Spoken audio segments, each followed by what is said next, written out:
News एक Delhi NCR में भारी बारिश, गुरुग्राम में जलभराव। दिल्ली एनसीआर में सोमवार को भारी बारिश के कारण जनजीवन प्रभावित हुआ। गुरुग्राम के कई इलाकों में जलभराव और ट्रैफिक जाम की स्थिति बनी। बारिश का असर हवाई यातायात पर पड़ा और कई दिल्ली आने वाली उड़ानों को डायवर्ट करना पड़ा। प्रशासन और मौसम विभाग के लोगों ने सावधानी बरतने की सलाह दी है। न्यूज़ 2 मोदी ट्रंप मुलाकात को लेकर बड़ा खुलासा। भारत और अमेरिका के बीच पंतप्रधान नरेंद्र मोदी और डोनाल्ड ट्रंप की जून में हुई मुलाकात को लेकर नया खुलासा सामने आया है। रिपोर्ट के मुताबिक भारत ने पूर्ण प्रेस कॉन्फ्रेंस से बचने का फैसला ट्रंप के अप्रत्याशित व्यवहार की चिंता के कारण किया था। दोनों नेताओं की बैठक G7 शिखर सम्मेलन के दौरान हुई थी। न्यूज़ 3 सितंबर में भारत आ सकते हैं चीन के राष्ट्रपति शी जिनपिंग। चीन के राष्ट्रपति शी जिनपिंग के सितंबर 2026 में भारत आने की संभावना है। वे नई दिल्ली के ब्रिक्स शिखर सम्मेलन में शामिल हो सकते हैं। यदि यात्रा होती है तो यह 7 वर्षों में उनका पहला भारत देश दौरा होगा। भारत चीन संबंधों में सुधार की कोशिश के लिहाज से इसे महत्वपूर्ण माना जा रहा है। न्यूज़ 4 भारत रूस आर्थिक सहयोग को लेकर बड़ा बयान। भारत ने कहा है कि रूस के साथ उसका आर्थिक सहयोग काफी महत्वपूर्ण तरीके से बढ़ा है। विदेश मंत्री एस जयशंकर की रूस यात्रा के दौरान दोनों देशों के संबंधों पर चर्चा हुई। ऊर्जा, व्यापार और राजनीतिक सहयोग के बीच भारत रूस रिश्ते लगातार वैश्विक भू-राजनीतिक परिस्थितियों में चर्चा का विषय बने हुए हैं। न्यूज़ 5 रुपया संभालने के लिए आरबीआई की दखल की संभावना।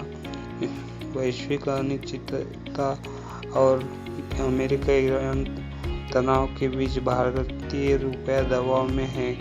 रिटर्स के अनुसार कारोबारियों ने बताया कि आरबीआई की ओर से डॉलर की बिक्री के जरिए रुपये को स्थिर रखने की कोशिश की गई।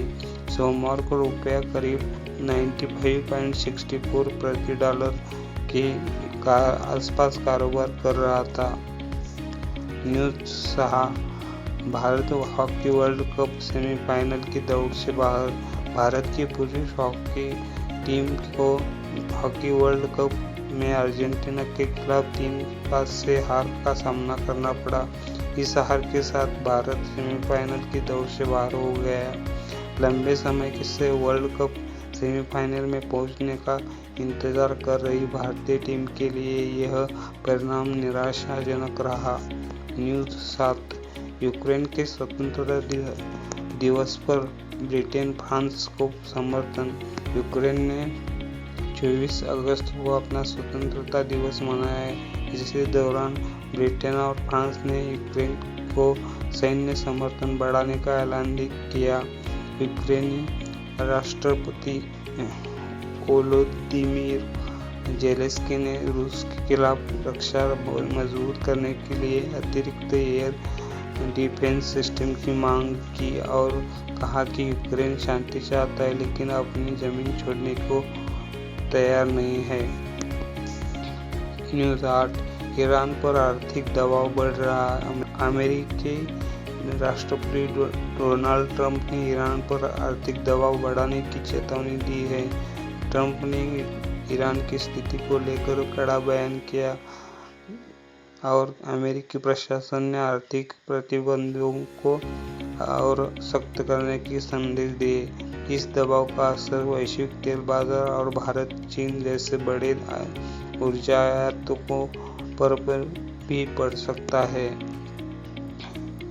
न्यूज़ 9 ताइवान ने एनडीवीए कर्मचारियों समेत 9 पर कार्रवाई।